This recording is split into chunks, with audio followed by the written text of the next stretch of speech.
Book haul, baby.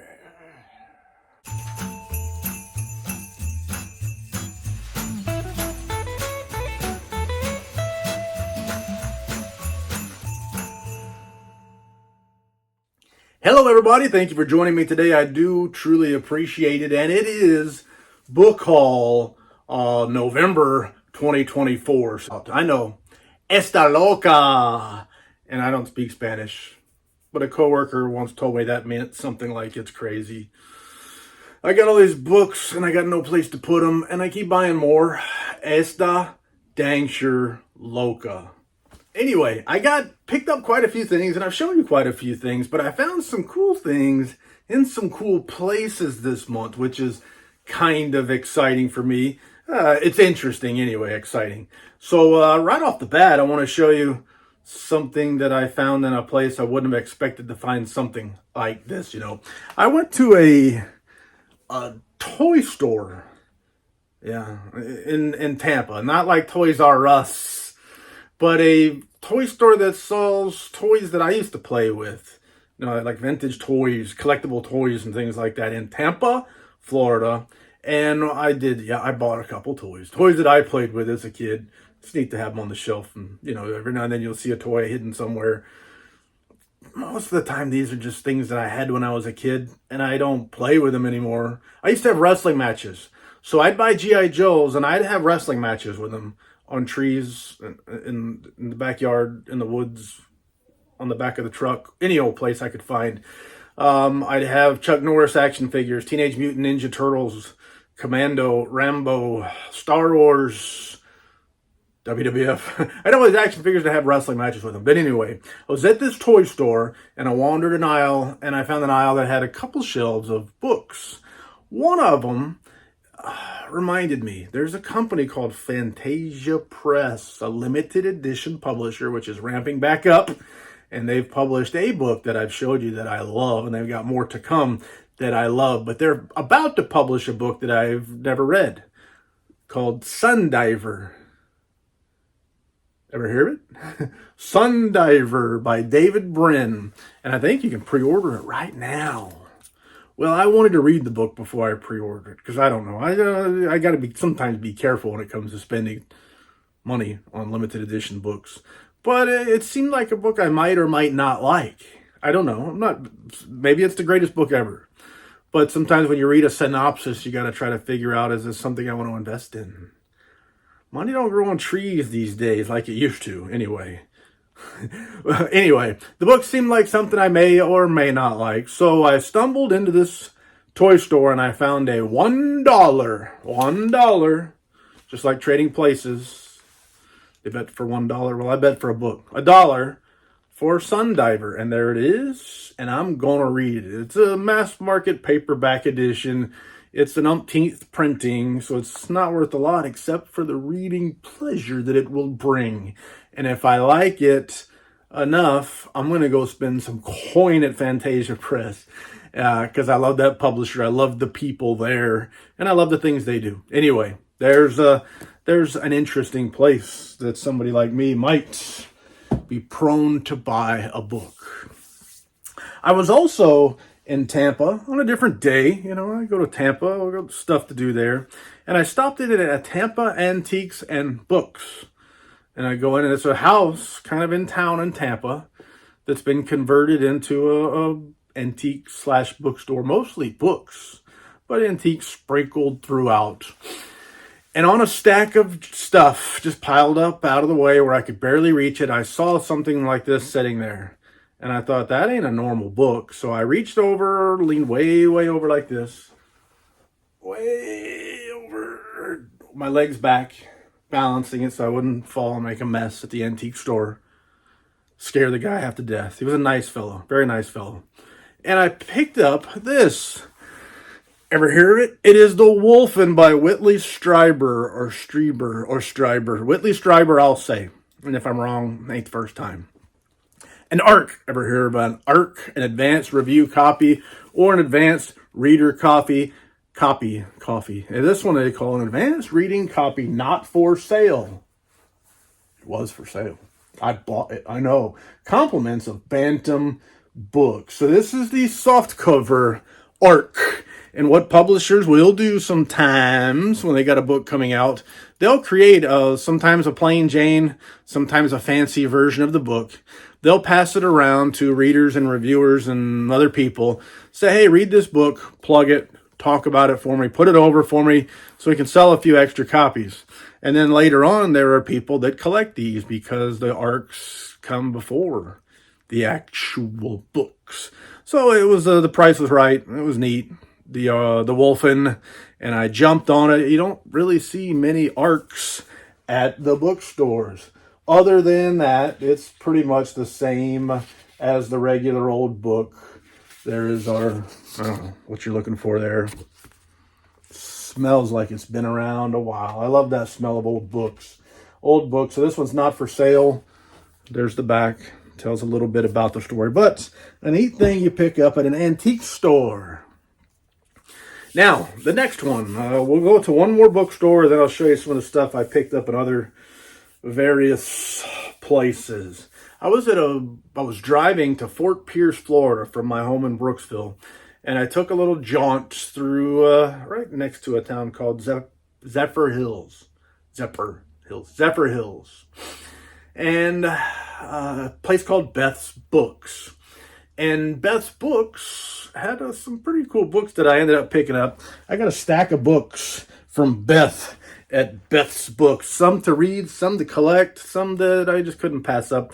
And they were cheap. In fact, this one was $0.25. Now, ask me this. Go ahead and ask me. Will you pay $0.25 for a novelization of For a Few Dollars More? Ask me.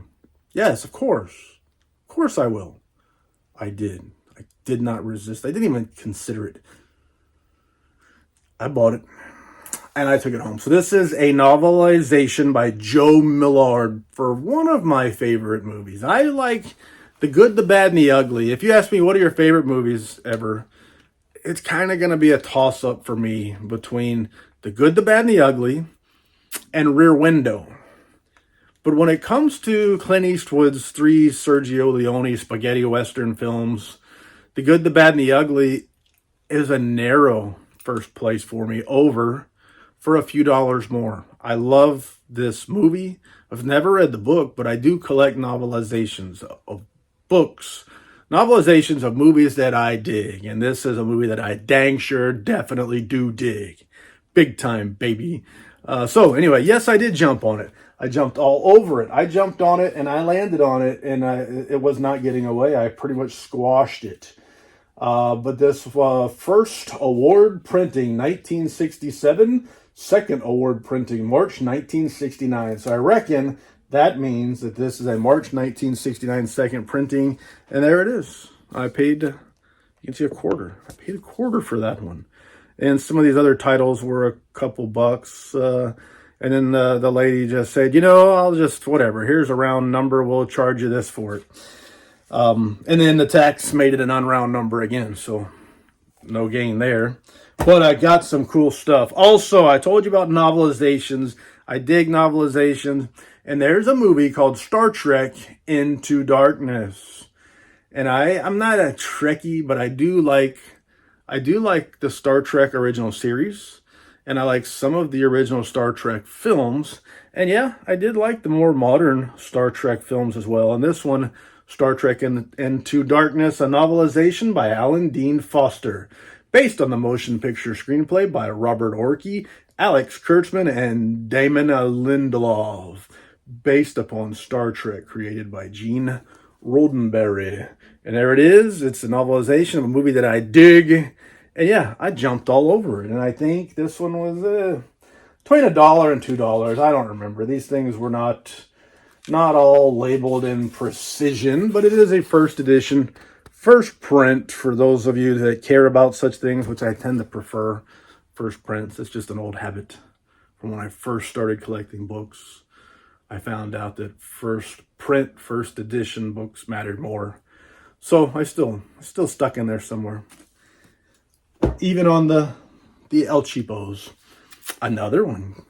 I found the novelization Nutmeg. The novelization Honey Hole in Zephyr Hills, Florida is Beth's Books.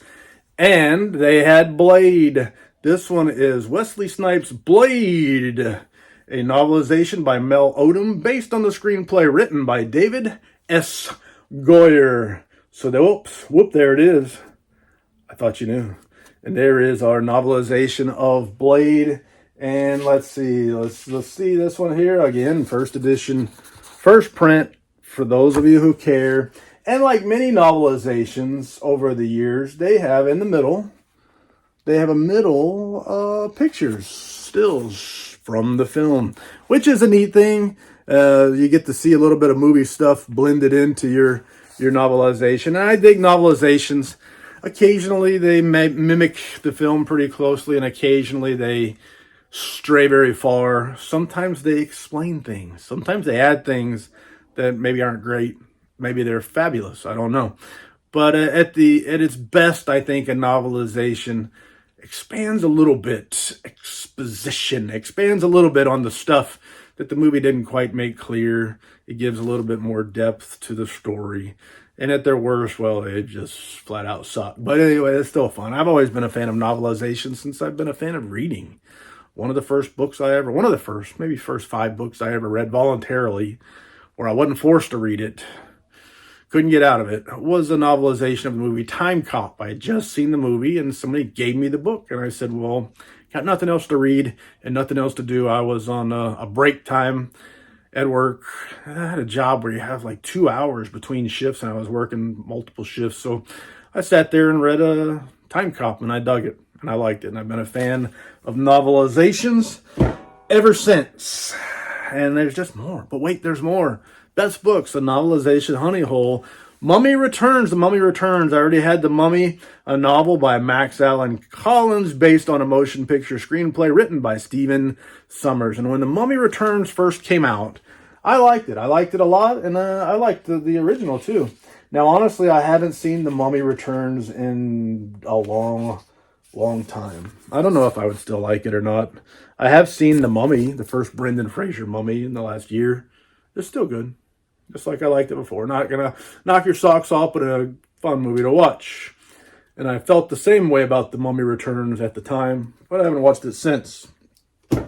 Now I have the novelization. Another one. And yet another one. And this one is The Planet of the Apes, or Planet of the Apes. And I have already read Pierre Boulle's English translation of the Pierre Boulle original novel, Planet of the Apes, and I loved it. I reviewed it on this channel here. A lot of people watched it. I really dug that book. Loved it. I loved the original movie with Charlton Heston from 1968. I loved that movie. I did not necessarily love this movie, starring Mark Wahlberg, but going back and rewatching it, I figured out it just wasn't a very good movie. The story itself was okay. It just wasn't a very good movie. But I bought it anyway. I bought the novelization anyway. This is a novelization, so it's not the original book. It's a novelization of that Marky Mark film, Tim Burton film, Planet of the Apes by William T. Quick, based on the motion picture screenplay by William Broyles Jr. and Lawrence Connor and Mark D. Rosenthal. July 27th, 2001 is when that movie came out, starring Chris Christopherson and Mark Wahlberg. Yes, it doesn't say that. Tim Roth and all sorts of cool people. A Tim Burton film. I just had to get it because I realized it was a novelization and not the movie tie-in version of the original novel that I did love, or the English translation of the original novel that I did love, the French novel. So I think that's the last of the novelizations for this haul. So let's jump to something else. What else? I got lots of cool stuff in here. I was shopping on the eBay one day. I always keep save searches for certain things that I like, so they can pull it up and boom, there's new listings from the things that I'm looking for. And one of my 2 favorite books by Dean Koontz, well-known, the Dean Koontz, Dean Koontz in this case. One of my 2 favorite books by him was Watchers. And this isn't Watchers. This is Intensity, my other favorite Dean Koontz book. And I recently, within the last few months, I acquired for the first time a signed first edition, first print hardcover of Intensity. And it was a a book that I've been trying to get for a long time without really paying through the nose on. And I finally got that. And then, lo and behold, I find the first edition, first print, UK hardcover, signed by Dean Koontz at a price that I could live with. And so I jumped on it and I bought it. And it's a sort of a, I don't know what you call that, kind of like a cloth. There's a name for it. You probably know it, and I do not. But this is more than just a regular old book. It is the headline feature, but it's got a built-in ribbon page marker. It's got, the UK guys, for the UK folks, it's got a sewn binding for a trade edition. That's not a bad deal. Good quality materials on the boards, built-in page marker, a sewn binding, and I don't get it, but this one has a tipped-in signature page signed by Dean Koontz. And then it's got another page with a book plate attached to it. It says, Merry Christmas, 95, ho, ho, boo, Dean Koontz. So it's double signed, and I don't know why people do that. But now I got it. I got one, a double signed book. One is a book plate that is adhered, and it's not soaking through. So it's probably a self-sticky book plate. And the book was signed on a tipped-in page. He wrote something interesting on it, so not a bad deal. And you can see it is a first edition, first print headline. So one of my favorite books, and I've got a lot of favorites. This is one of my favorites. Definitely one of my favorite Koontz books, one of two. It's hard for me to say which one I like the most between this and Watchers. But I really liked Intensity, and I strenuously recommend somebody read Intensity. You might say, I don't like Dean Koontz. And I'm going to say, okay, read Intensity anyway. It's a fabulous book. I'm glad to have this edition in my collection. What else? Another eBay purchase. And then I'll show you some other stuff. Got a variety of stuff this month.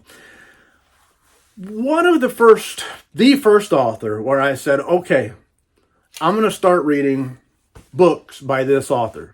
Before that, it'd be somebody to say, hey, read that book, or somebody would give me a book and I'd read it. And then one day I said, I'm just going to start looking up David Morrell books and I'm going to read them under recommendation. And I read Testament, and then I read The Covenant of the Flame. The Covenant of the Flame has a female lead character in it, which was neat for a guy like David Morrell. The stuff he typically writes wouldn't well suit a female lead, but he did it and he did a great job. But anyway, reading through the Morrell catalog, eventually I got to The Fifth Profession, and I still feel like on some level, it's been a long time since I read it, The Fifth Profession is my favorite David Morrell book. And so I had a first edition, first print on the shelf for years, but I didn't have a signed copy because signed is better. I want all my books to be signed if I can swing it. And I stumbled into a price on a signed first edition, first print copy of perhaps my favorite David Morrell novel, The Fifth Profession, at a price that I could tolerate. And it's not a big-time, highly collectible book. I just couldn't find a signed edition in great shape, first edition, first print, that I didn't want to, that was at a price that I was okay with. Cheap, basically. But I finally got it, added to my collection. So to me, my collection, a very important addition for me. Now, let's show a couple more things.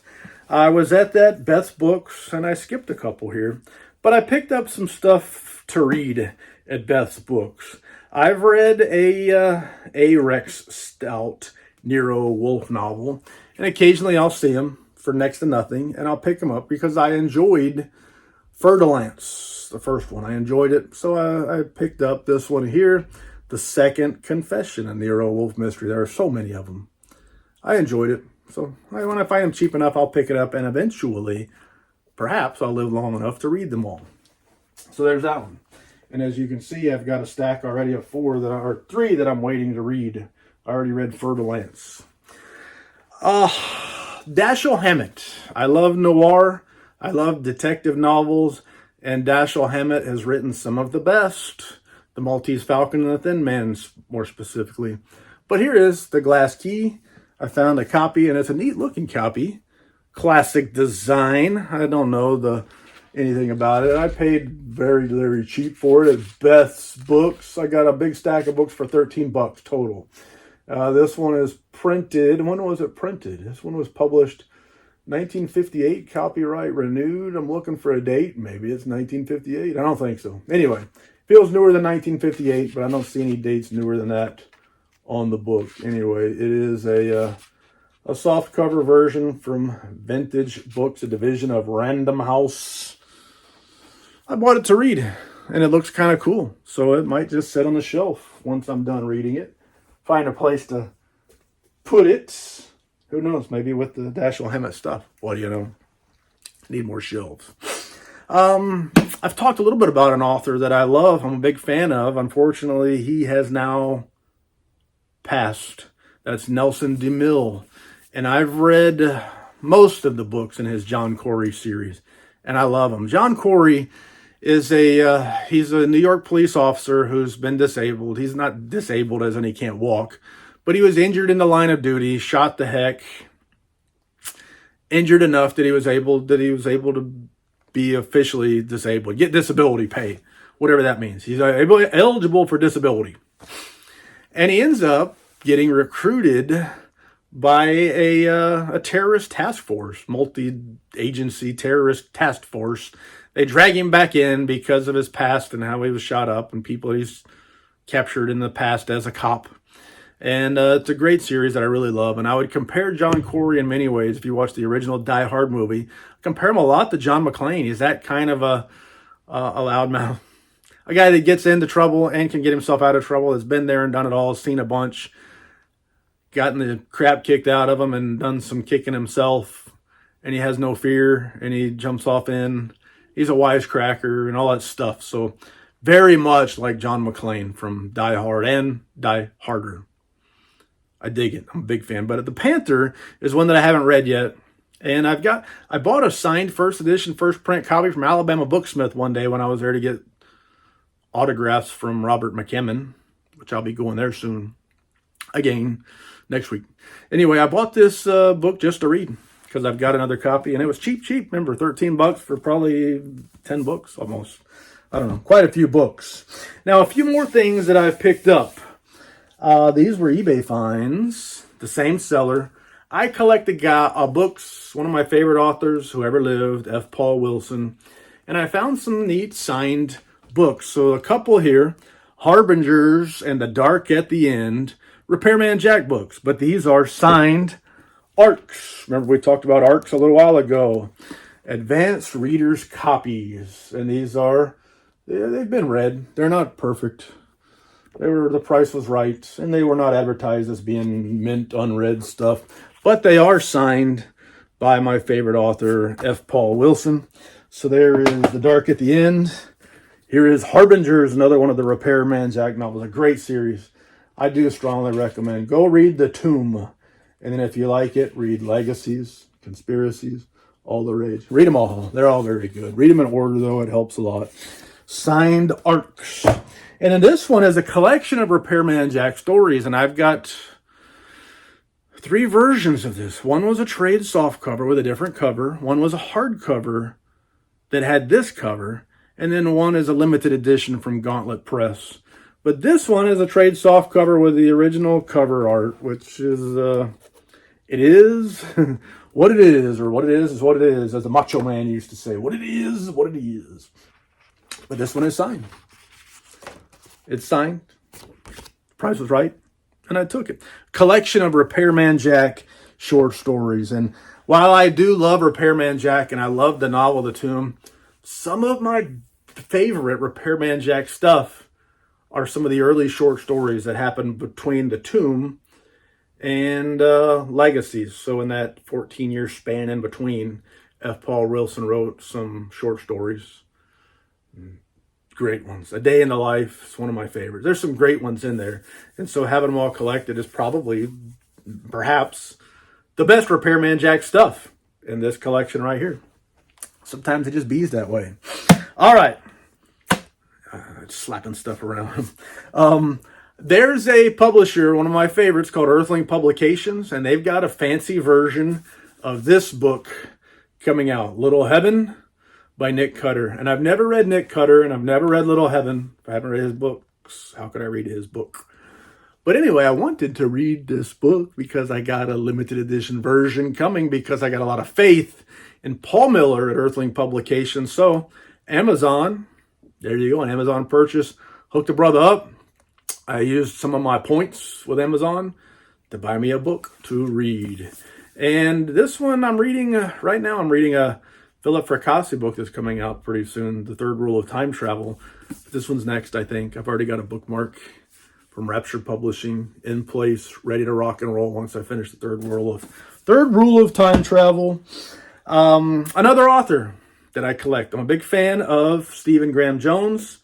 And on eBay, a seller had this old collection of Stephen Graham Jones short stories, After the People Lights Have Gone Off, with an introduction by Joe R. Lansdale. This one is published by a symbol on the spine that I don't know what it means. So who's the publisher? Open Road Integrated Media, and it is signed by Stephen Graham Jones. So it's a chance to pick up a collection of short stories by an author that I dig, and it's signed by that author, and signed is always better. So I had the shot, and I took it. All right, two more things, and then we'll go. F. Paul Wilson, I mentioned. Long ago, he wrote a book called The Terry. This is fantasy, and it's the kind of fantasy that I like. It's not the epic fantasy, and it's if anybody's going to write fantasy for me, it's going to be F. Paul Wilson, because he's an efficient writer. He gets to the point. He doesn't give you a million characters in a million places in a million years span of time and stuff like that. Usually, he keeps the stories pretty simple, and he tells the story very efficiently. And this is one of his early ones, and he was pretty efficient in those days, The Terry. Now, I recently read this book. I read it this year, 2024. Even though I had it on my shelf for years, I had a softcover copy on the shelf, and I always thought that it was signed. And when I pulled it off the shelf to read it, I realized it wasn't signed. That was a burr in my saddle, so I had to go on eBay and find a copy. It's not exactly a valuable book or anything like that, but I needed a signed copy. Because F. Paul Wilson don't come down to Florida very often anymore. He used to, and I could take stacks of books and get them signed. But he seems to stay home more often these days. And I don't blame him. I don't like to travel all that much if I don't have to anyway. And if I didn't have to, I don't think I would. Anyway, there is The Terry, a great fantasy novel. I do recommend it, that you read it. I think you will like it. I think you will, because I know you so well. I know all about you. But anyway, the last one, and I saved the best for last, in many ways the best for last, because it's one of my favorite publishers out there on God's green earth. That is Levidian Publications, and Brian James Freeman is the man. There's more than one the man, but he's the one. And this is Elsewhere, a Dean Koontz novel. And to show you just a little bit about what Brian James Freeman does, his books come in these amazing slipcases. Look at there. You can see the artwork on the front, the die cut hole. See how it wraps around so it's not an ugly cut there. And they're good, sturdy, thick, good stuff. He makes good stuff. And then he has these limited edition books that are signed and numbered, Smith's sewn binding, built-in ribbon page marker, colored end bands, all kinds of cool stuff. Our end papers, textured end papers. Take that off and show you what the book's like. Cloth covered boards, foil stamping in black this time. The dust jacket artwork. Who is the artist on this one? And it is, golly, my favorite author, walking God's green earth, Francois Vaillancourt. So let me not just bury the lead here and pass on showing you Francois Vaillancourt artwork. And you can see here, I've already wrapped this in Broad Art, so white back, but it's two-sided. The other side is a much more grim image. Same image, a lot more weathered and worn. What else? It's signed by Dean Koontz. It is numbered. So here it is, signed by Francois Vaillancourt and Dean Koontz on an illustrated signature page. This one is number 230 of 750 copies. And while we're here, we got all of our gear out and stuff. I'll show you. There are illustrations in this book And I'll show you some, if I don't keep dropping that little thing, black and white illustrations. The lettered editions are in color. The numbered editions typically are black and white. But I'll show you just a few of the pictures included. Stuff like that. Levidian Publications does great work. I am a Patreon subscriber, and now I'm a Levidian tier Patreon subscriber. So that means the tier that I'm on, I'll be getting all of their limited editions, all of their numbered editions, all of their arcs, all of their trade editions, all of their chapbooks. I'll be getting all that stuff as a Levidian tier Patreon subscriber. And they're one of my favorite publishers on God's green earth. So why not make a commitment if you can? The opportunity arose and I jumped. And I'm not going to show you all of them, but as you can see, there's a lot of illustrations in here. I've skipped a few. 1, 2, skip a few. I've skipped a few. But anyway, I'll show you one more. Hopefully it's a good one. Hopefully it's a dandy. A doozy, if you will. Well, once I say last one, well, come on. One more illustration, one more for the road, and there we go. One more illustration for the road. But that is Elsewhere by Dean Koontz, published by Levidian Publications, and that is my my book haul. The books I acquired in October of 2024. I sure do thank you for your time. I do truly appreciate it. And I can think of no more lies to tell. So, c'est la vie, baby. Doop.